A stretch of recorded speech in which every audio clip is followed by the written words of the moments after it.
हरिः ॐ अम्बस्य पारे भुवनस्य मध्ये नाकस्य पृष्ठे महतो महीयान् शुक्रेण ज्योतिकुंसि समनुप्रविष्ट प्रजापतिश्चरति गर्भे अन्तः यस्मिन्निदकं सञ्च विचैति सर्वं यस्मिन् देवा अधिविश्वे निषेतुः तदेव भूतं तदुभव्यमायितं तदक्षरे परमे व्योमन् येनावृतं कञ्च दिवं महीं च येनादित्यस्तपति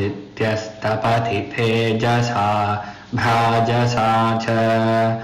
यमन्तः समुद्रे कवयो वयन्ति यदक्षरे परमे प्रजाः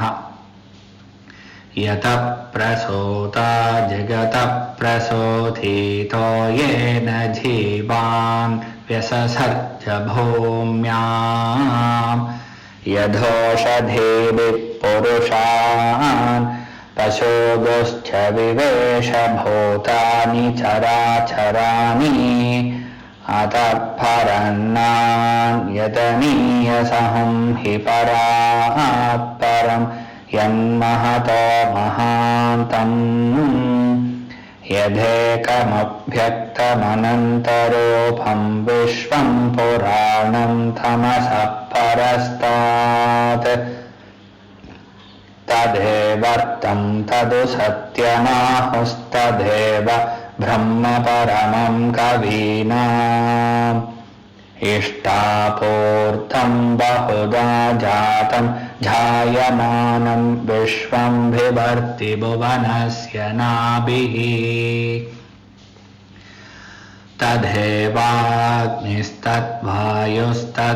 तदेवाग्निस्तद्वायुस्तत्सूर्यस्तदु चन्द्रमाः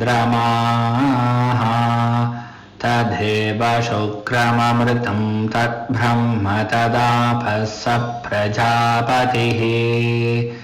सर्वे निमेषाधिग्निरे विद्युतः पुरुषादधि कलामुहूर्ता काष्ठाश्च होरात्राश्च सर्वसः अर्धमासा मासा ऋतवः संवत्सरस्य कल्पताम् स आभपृथुगे उभे इमे अन्तरिक्षमथोऽसुवः नैनमूर्ध्वन्न तिर्यञ्छं न मध्ये परिझग्रवत्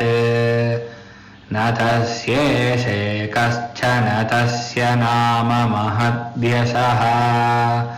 न चन्द्रशे तिष्ठति रूपमस्य न चक्षुषा पश्यति कश्चनैनम् हृधा मनीषा मनसा विक्लिप्तो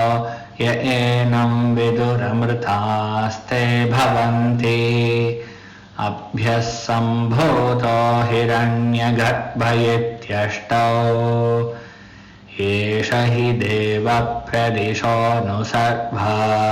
पूर्वो हि जातः सौगर्भे अन्तः स विजायमानः स जनिष्यमानः प्रत्यन्मुखास्तिष्ठति विश्वतो मुखः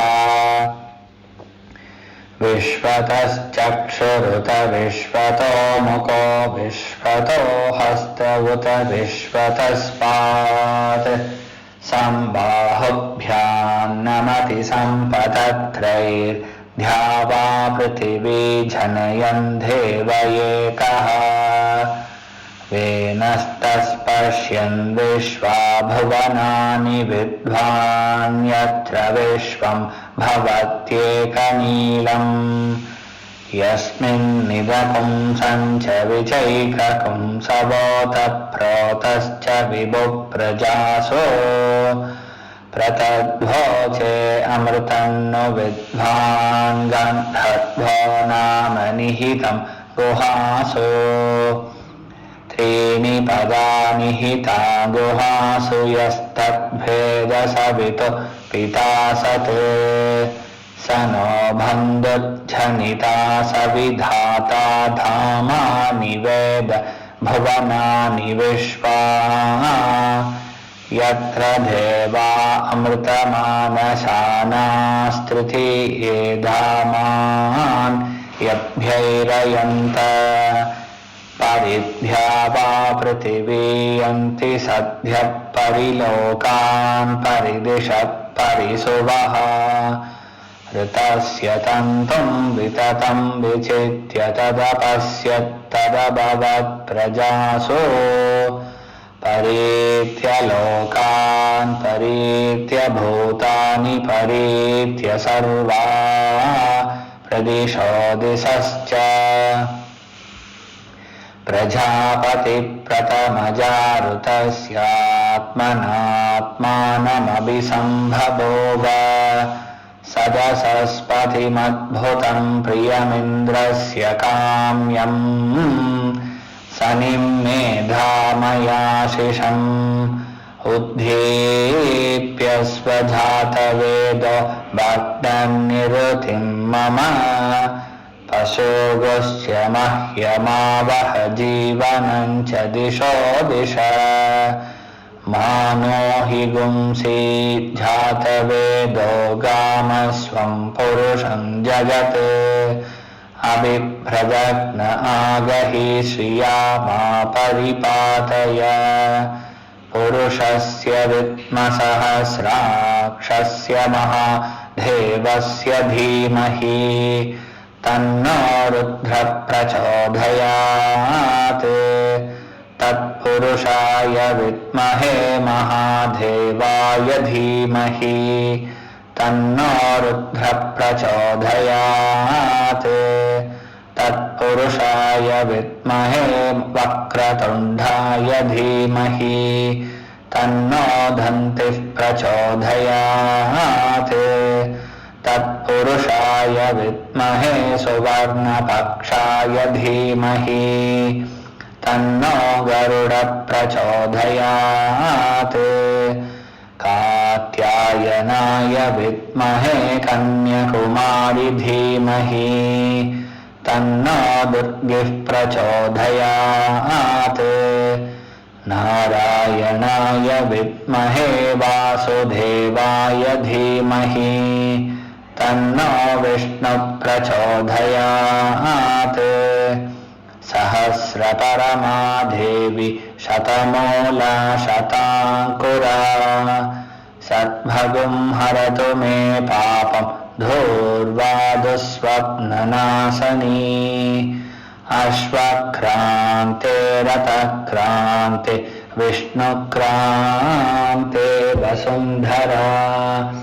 शिरसाधारिता देवी रक्षस्व मां पदे पदे उद्धृता शिवराहेण कृष्णेन शतबाहुना भूमिद्धेनुद्धरणी लोकधारिणी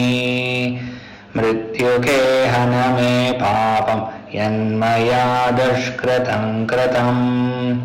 त्वया हतेन पापेन जीवामि शरदशतम् मृत्युके